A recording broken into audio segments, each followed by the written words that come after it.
Okay, so we have a basic skill build with Hellion Sting. So I'm wearing this helmet when I'm in demon form. Then my Hellion Sting strikes an extra time, and then it gives Hellion Sting a damage boost of 72%.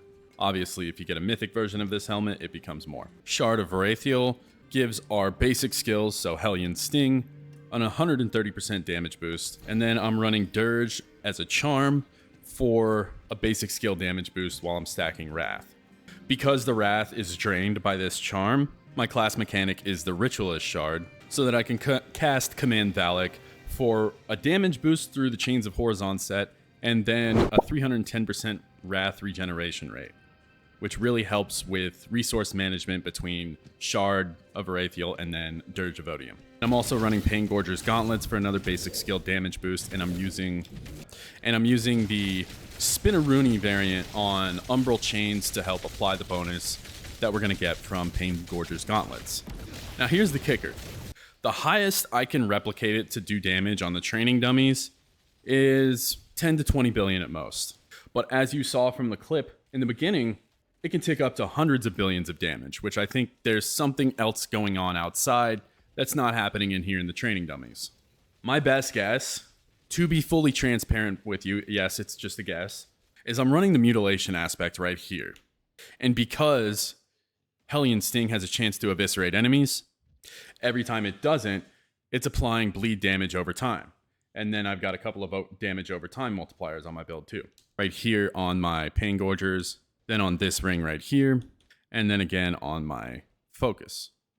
And when I hit for billions, it seems to happen to enemies in groups, maybe more than one time. So I believe that this evisceration legendary aspect is interacting with Shard of Varathiel, Paingorgers, Nails of the Gore Crown, and Dirge. Because I had a similar build with my Hex build, and it didn't do nearly as much as multiple hundreds of billions of damage. Give you a quick look at my Paragon board. Right here, we have the Blood Frenzy. I have this glyph right here on the starter board, and I just stack increased bleeding damage through willpower nodes. Up here we have Greater Hex. You can apply Weaken through the Prid rune, and that gives you a damage boost and damage reduction. On Spicules, because Hellion Sting is a demonology skill. Unbound to boost the maximum resource, which actually scales with Dirge of Odium, and then Seed of Horizon, which both multiply damage based off of max resource.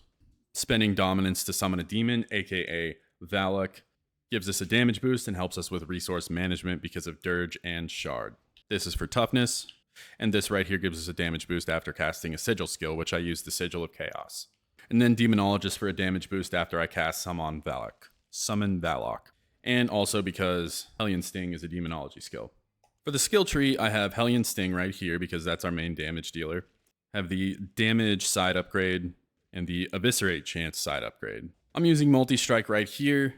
You can use tail spikes, it still works for a better AoE clear, and then demonic swipe, you can apply volatility to it, and it could give you some more damage over time with the Hellfire tag. Umbral Chains spinny variant to help apply the Paingorger's Echo. I've got Nether Step on the skill bar and on my boots so I can escape a lot. Sigil of Chaos to help apply that damage boost from the Sigil Paragon node, and then also the Paingorger's Echo can be applied by this as well. For my ultimate, I'm running Metamorphosis because it gives me a damage boost for my demonology skills. Go to a pit tier 95, and there it is again, and again. 118 billion, 174 billion. That's way higher than the top end on the training dummies. Anyways, you can run Dirge right here and ditch the offhand and Shard. That's totally fine. It still procs those hundreds of billions of damage hits in the overworld. My biggest question when I was messing around with this is why can't I proc it in here? And I'd be lying if I told you I knew the exact answer, but like I said, my best guess would be the damage over time eviscerate mechanic from the mutilation legendary aspect interacting with all of the basic multipliers I have on Shard, Gore Crown, and Paingorgers and Dirge. Because I was running a basic build just a couple of days ago with the same setup, a different helmet, and a different skill, which is the Doom build that I posted a couple videos back. And the main difference between these two is the fact that Hellion Sting is a demonology skill, and it has this damage over time modifier that can be applied if it fails to eviscerate enemies. And then when they do eviscerate enemies, they also have that damage over time thing. So there it is. If you made it this far, thanks so much for watching. If you like this video, press that like button. If you like me, subscribe. Peace.